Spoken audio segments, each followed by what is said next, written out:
Salut, bienvenue pour une nouvelle vidéo et pour un nouveau top 5. J'aime bien les top 5 parce que ça permet de sortir des livres de ma bibliothèque que j'ai lus il y a parfois très longtemps et de vous en reparler en fait. Parce que sinon je vous parle des livres une fois que je les ai lus en update et puis après ils disparaissent dans ma bibliothèque et je vous en parle plus jamais, mais les tags et les top 5 ça me permet de reparler de livres que j'ai lus il y a parfois très longtemps. Et du coup là je cherchais un nouveau top 5 à faire, vous l'avez vu, je vais faire le top 5 avec les couleurs de l'automne. Je sais pas du tout si ce top 5 existe sur Goodreads parce que la plupart des top 5 que je fais, je récupère les thèmes et les thématiques et les questions sur un topic de Goodreads. Mais là en fait, en farfouillant dans ce topic là, je suis tombée sur le top 5 couleurs du printemps. Et je me suis dit, bah c'est parfait, je vais faire couleur de l'automne. Je sais pas s'il existe, s'il a été proposé une année ou une autre sur le topic, parce que le topic existe depuis plusieurs années maintenant. Mais en tout cas, c'est ce que je vais faire aujourd'hui. Alors, le problème, c'est qu'il y a des livres qui sont entièrement de la couleur que je voulais. Et puis, il y a des livres où c'est principalement le dos qui est de cette couleur-là, et la couverture, pas trop. Mais je me suis dit, tant pis, j'ai envie de parler de ces livres-là, etc. Donc, il y a 5 couleurs de l'automne que j'ai choisi. Je pense que vous avez deviné les couleurs, c'est pas non plus hyper original. Enfin, les couleurs de l'automne, c'est les couleurs de l'automne, je peux pas les inventer non plus. Mais en fait, j'ai eu tout de suite l'idée du dernier livre que je vais vous montrer. Et rien que pour ça, je voulais faire ce top 5. Donc, c'est parti. Et je commence évidemment avec le premier. La première couleur, c'est le marron, bien sûr. Et j'ai choisi un tome d'une saga dont je parle beaucoup, qui va me permettre de nouveau de rappeler le nom de la saga. J'ai adoré cette saga, vraiment. Et ce tome-là est pour moi emblématique de à quel point l'univers est riche, parce que je ne sais même pas comment on prononce le titre du tome. Donc c'est le tome 3 de la saga L'héritage de Christopher Paolini. Ici, Brisingr, je vais le dire comme ça, je ne sais pas. En fait, le titre du tome, tu ne le comprends pas tant que tu n'as pas lu les 2 tomes d'avant. Il faut vraiment avoir fini le tome 2 pour comprendre le titre ici. Et le titre n'est pas en français, n'est pas en anglais, n'est pas en une langue qui existe, puisqu'il est dans la langue que l'auteur a créée pour cet univers-là. C'est la langue ancienne, antique du peuple qu'on suit ici. Et vraiment, l'univers créé par l'auteur est absolument dingue. Ce tome 3 est absolument énorme. Chacun des tomes est absolument énorme d'ailleurs. Et en plus de ça, à la fin de ce tome 3, l'auteur explique que il pensait pouvoir finir son histoire en 3 tomes, et que, alors même que le truc est absolument énorme, que tu peux littéralement construire ta maison avec, il n'a pas réussi à finir son histoire en 3 tomes. Il s'est laissé un petit peu dépasser, un petit peu déborder parce que lui-même a créé, parce que lui-même a imaginé. Et donc à la fin, il te dit que bah, du coup, il y a un tome 4 et il y aura un tome 4 parce que... parce qu'il est obligé de rajouter un tome et pas un tome de 200 pages. Le tome 4 est aussi énorme, si ce n'est plus gros que le tome 3, et donc le titre du tome 4 c'est le même que la saga L'héritage. C'est la particularité de cette saga, c'est-à-dire que tout le monde dit la saga Eragon. Non, Eragon c'est le titre du tome 1, le nom de la saga c'est le titre du dernier tome et pas du premier tome comme c'est souvent le cas. Bref, dans cette saga, on va suivre donc Eragon, qui était un jeune garçon. Alors, au rayon des clichés de la fantasy, on en a pas mal, mais c'est quand même une fantasy qui date, je précise.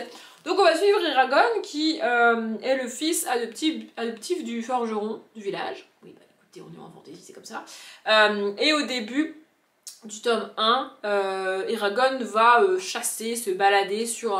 la forêt, enfin sur la montagne et donc dans la forêt d'à côté, et il va trouver une espèce de pierre bizarre. Cette pierre est toute lisse, elle a une forme hyper définie, hyper régulière, c'est pas juste un caillou en fait, et du coup sans réellement savoir pourquoi, il va récupérer cette pierre et la ramener chez lui. Et il va ensuite découvrir que cette pierre n'est effectivement pas une simple pierre, et avec les couvertures, vous devinez peut-être ce que c'est que cette pierre.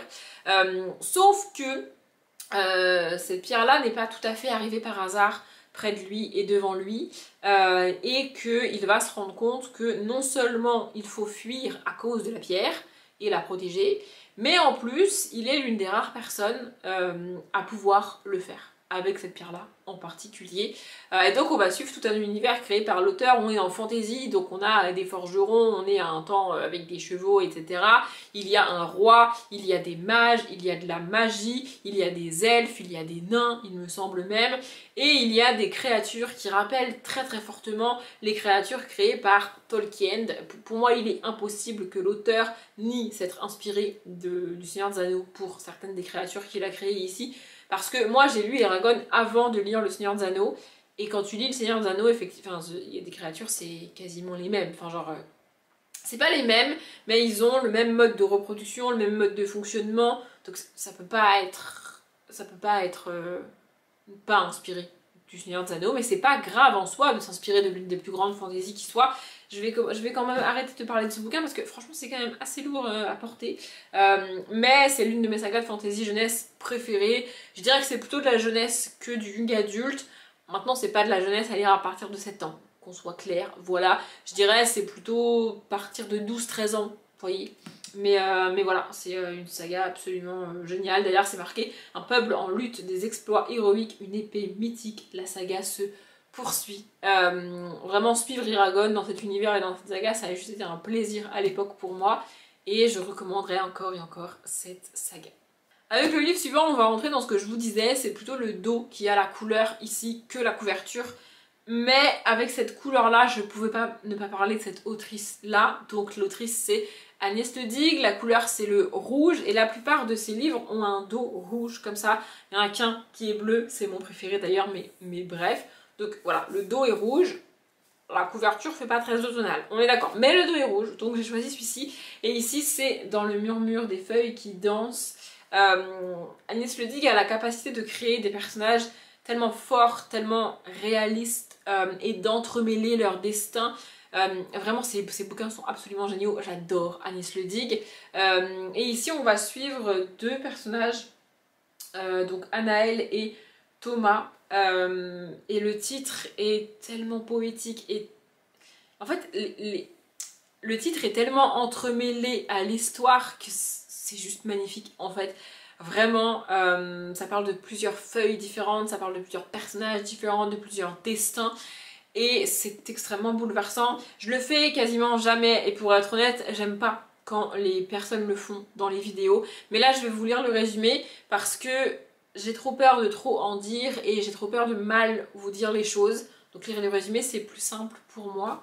Anaël, une jeune femme dont la vie a été bouleversée par un accident, se reconstruit doucement entre son travail et sa passion pour l'écriture.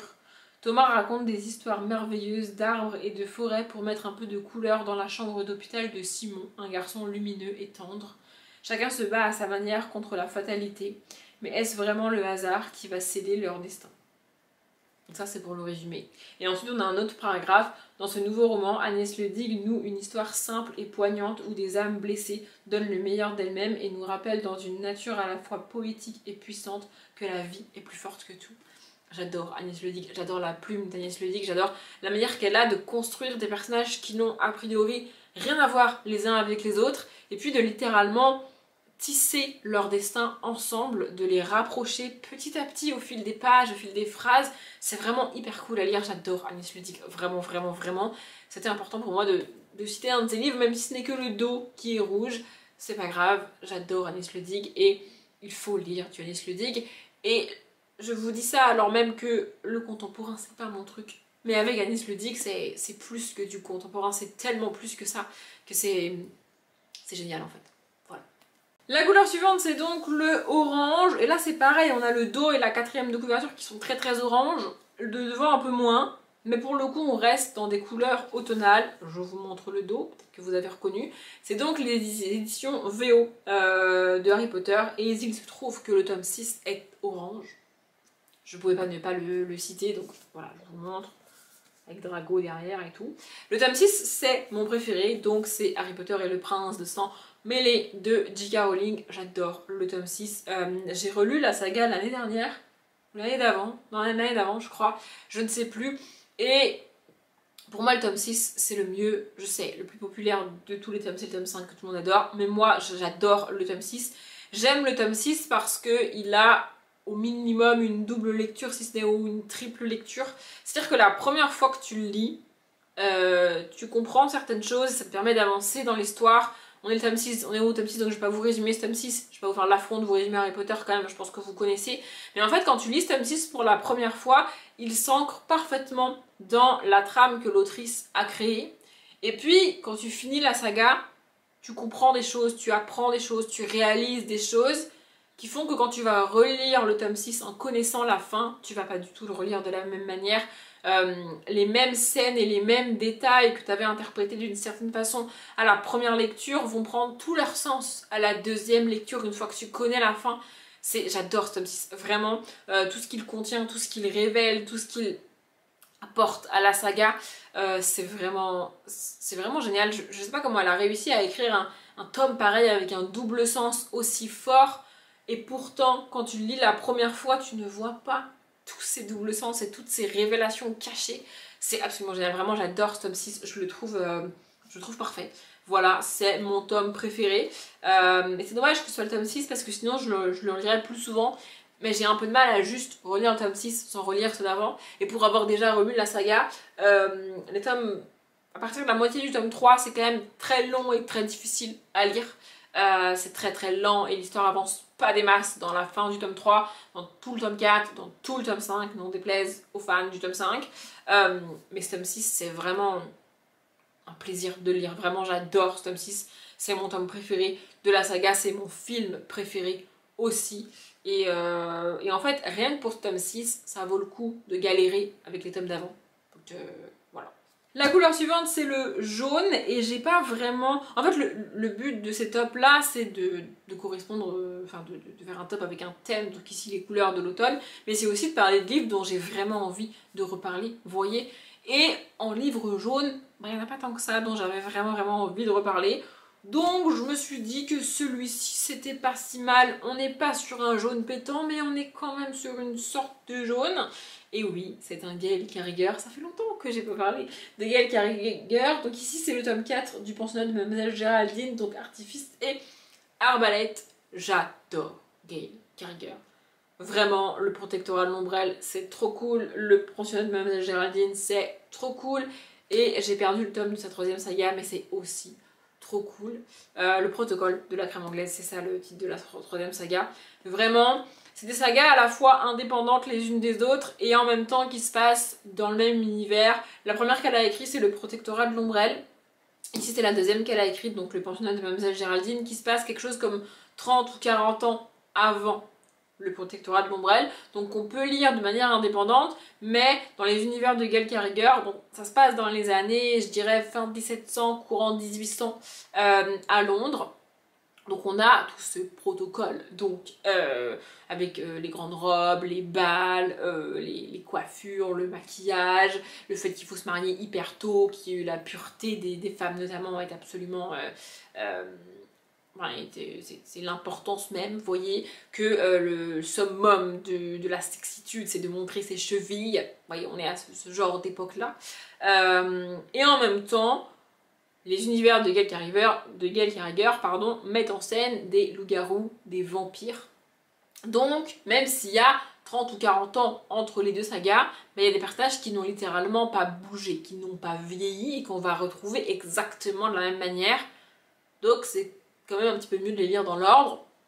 Vous pouvez soit les lire dans l'ordre chronologique des histoires, donc commencer par celui-ci et ensuite lire le protectorat de l'ombrelle, soit les lire dans l'ordre dans lequel elle les a écrits, les deux marchent. Ici on va suivre donc, elle a un nom hyper chelou, Sophronia. Voilà, on va suivre Sophronia, une jeune fille de 15-16 ans je dirais, qui ne correspond pas aux standards de la société de l'époque.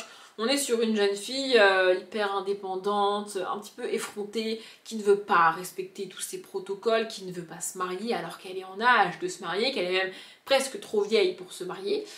Et sa mère veut à tout prix qu'elle se conforme à la société et à ses mœurs, à ses valeurs, etc.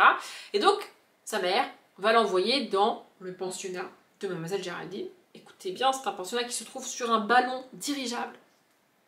Si ça ne vous suffit pas, franchement, je ne sais pas quoi vous dire. Et donc, Sophronia va intégrer ce pensionnat sur ce ballon dirigeable qui vole au-dessus de Londres et des alentours. en gros. Sauf que ce que sa mère ne sait pas au moment où elle l'envoie dans ce pensionnat, c'est que certes c'est un pensionnat de bonne manière, où on va lui apprendre à en gros servir le thé, choisir la bonne robe, savoir recoudre sa robe, etc., etc. Mais on va aussi lui apprendre à espionner, transmettre des messages, injecter du poison, ce genre de petites choses que font les espions et les espionnes.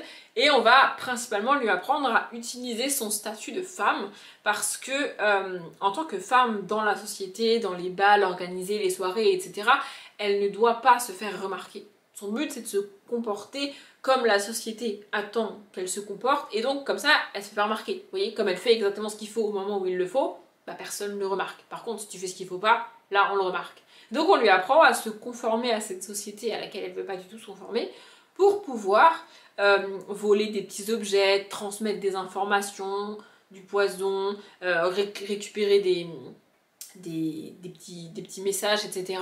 sans que personne s'en rende compte puisque personne ne fait attention à elle puisqu'elle est une simple femme. Vous voyez? Et j'adore cette capacité qu'a Gaël Carriger d'utiliser toutes ces choses négatives sur les femmes qui plus est à l'époque pour les tourner à l'avantage des personnages qu'on suit. J'adore, vraiment j'adore Gaël Carriger, j'adore ces univers. Je sais pas quand est-ce que sortira le tome 3 du protocole de la crème anglaise parce qu'on l'a toujours pas en français. Je sais pas ce qu'ils foutent mais on l'a toujours pas. Donc je suis un peu dégoûtée parce que j'ai plus rien à lire de l'autrice en fait. J'ai lu tout ce qui était disponible en français. Donc je suis un peu... qu'est-ce que je fais de ma vie maintenant vu que je peux plus lire de Gaël Carriger. Okay. Mais en tout cas, si vous n'avez pas encore découvert cette autrice, franchement, foncez. Et donc le livre que je voulais vraiment montrer et vraiment dont je voulais vraiment reparler dans ce top 5, c'est le dernier comme je vous l'ai dit, et c'est un livre doré, ça fera beaucoup de reflets je pense à la caméra, j'en suis désolée. C'est un tome 2, c'est Ma raison d'espérer de Rebecca Donovan, le tome 1 c'est Ma raison de vivre et le tome 3 c'est Ma raison de respirer. Cette trilogie est absolument bouleversante et en fait je comprends pas pourquoi on n'en parle pas plus que ça parce qu'elle aborde un thème extrêmement difficile, extrêmement compliqué et malheureusement encore aujourd'hui répandu. On va suivre dans cette saga Emma, une jeune fille de 16-17 ans qui va au lycée etc, qui a une vie en apparence assez normale mais qui, si tu y prêtes attention, n'est pas tout à fait normale. Emma vit avec son oncle et sa tante qui l'ont recueillie parce que sa mère l'a abandonnée et son père n'était pas vraiment disponible non plus. Donc elle vit chez son oncle et sa tante avec, je sais plus si... il me semble qu'elle a un cousin et une cousine. En tout cas elle n'est pas toute seule c'est sûr. Et donc elle vit chez cet oncle et cette tante.